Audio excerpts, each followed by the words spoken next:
Good morning, everyone. It is, yeah, you guessed it, time for First Alert Weather Extra. Hope you're having a good day so far. Hope you had a great weekend. First Alert Meteorologist Jill Gilardi here. So just to kind of give you the headlines, kind of break down what we're tracking.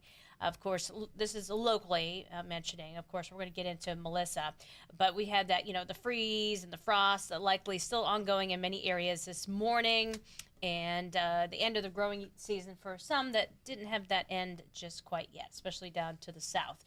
As we take a look at, early this week, it's cooler than normal, but it's dry, okay?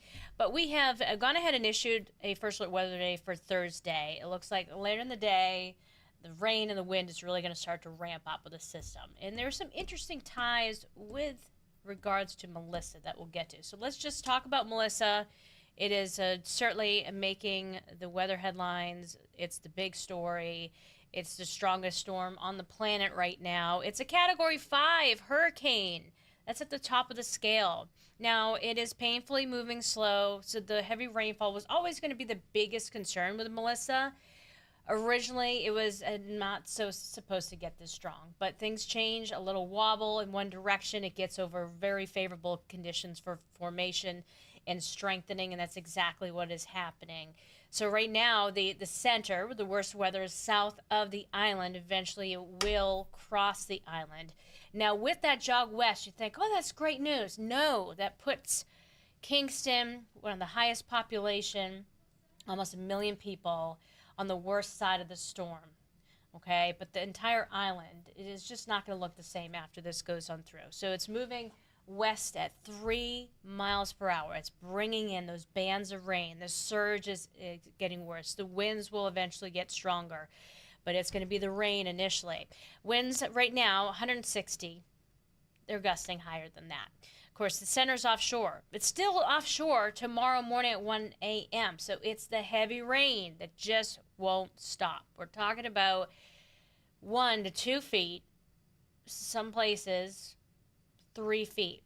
That would be, towards that higher terrain on the eastern side of the island. It makes landfall tomorrow, late morning through the afternoon. Potential is a Cat 5.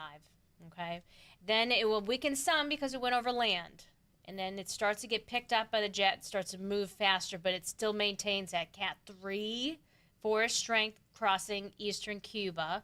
Will continue that journey across to Turks and Caicos. They're going to sustain damage too, and then it will be making its way towards Bermuda, maybe as a Cat 1 hurricane, towards the end of the week, which is ironic because we have a system we are tracking cutting across the United States by the end of the week. So let's just kind of move this forward. I slapped on where our low pressure system is going to be located and also the hurricane. We stop the clock at 1 o'clock on Thursday. What do you notice? Do you notice there's some kind of connection between the two? You see that larger area of green, that plume of moisture connecting the hurricane to this area of low pressure? That's going to enhance our rainfall, okay? So how much it enhances it? Well, a couple other factors come into play, but this is looking heavier for rain. And as that low strengthens, winds are going to really pick up as well. So this means heavy rain coming in. You'll have a high to the east of us. Didn't slap on the big H, but yeah, it's to the east. And so you get the tight pressure gradient setting up. And so that means those winds are going to be picking up. But look at that moisture plume. Unbelievable. So, yeah, the rain is really going to be picking up. The rain should be exiting Friday into Saturday, but the winds, they're sticking around. We'll get to the winds, talk about that in just a second. Just to give you the outline of our First Alert Weather Day, it's Thursday afternoon into early Friday. We're expecting at least 1 to 2 inches, but the amounts could certainly be higher. We'll show you what some of the models are showing here in just a second. So it's heavy rain. It's strong wind gusts on Thursday and on Friday. So you got windswept rain Thursday, and you just got windy conditions going into Friday, which is Halloween. So you would think, okay, we just tether down their decorations, everything should be good, or take them in. No, Friday you're going to still have to keep them really tethered down. I know I had these like little tombstone thingies, they're fake and plastic and they lean and they flop over. Like, I'm going to have to probably like bring those in because I don't have anything to stake them. It's just because that will go flying. That'll go flying down the street. So yeah, we're thinking about things we need to do. But look what I'm talking about in terms of the rainfall potential. So our American model is like, woo, has a bullseye of over 4 inches. Meanwhile, you have, okay, a little moderate, not as extreme, 1 to 2 plus inches. So yeah, we're expecting in a short burst of time some very heavy rainfall.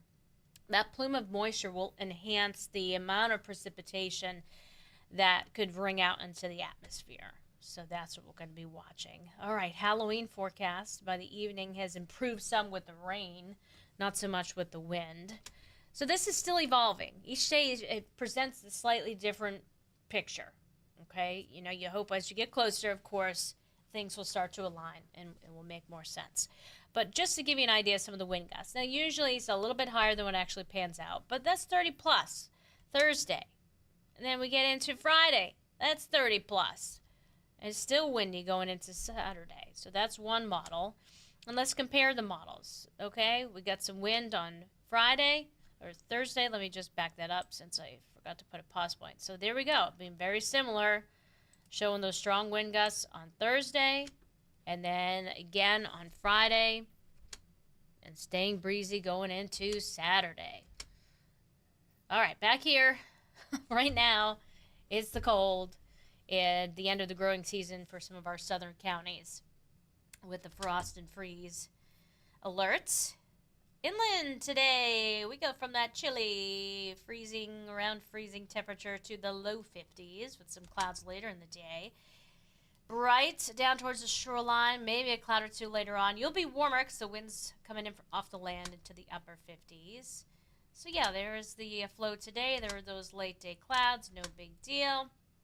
Tomorrow, even brighter, but then the evening hours, here comes some clouds. And then we'll have mainly just cloudy conditions going into Wednesday. And then Thursday, we'll start to see some showers developing. And then that rain ramping up later in the day. So those leaves are going to go. Are going to go. Now, speaking of leaves, while they look beautiful right now, those that have come down, you have a drain in the front of your yard. Make sure those leaves are clear of it, because that could definitely enhance any poor drainage flooding that could happen with that heavier rain that comes in. At this point in time, we don't expect significant flooding, but if something changes, we'll give you that first alert. So the precipitation outlook beyond the 7-day, not bad. The temperature outlook looking chillier than average. So here's a look at your first alert 7-day forecast, and it's basically chillier than average already. Again, it's Thursday. That is our day now. Thursday, especially PM on. The rain wrapping up sometime early Friday. And then the rain looks to move out now for trick-or-treating, but the wind doesn't go away. So staying windy, but hey, we'll take the wind over the rain, right? And then as we look ahead towards the weekend, it's going to be dry. It's going to be breezy too, especially Saturday. So I'll be at the Huskies home game. They'll be playing UAB. And yeah, it is looking decent minus the wind. So dress for that 56, feeling colder, of course.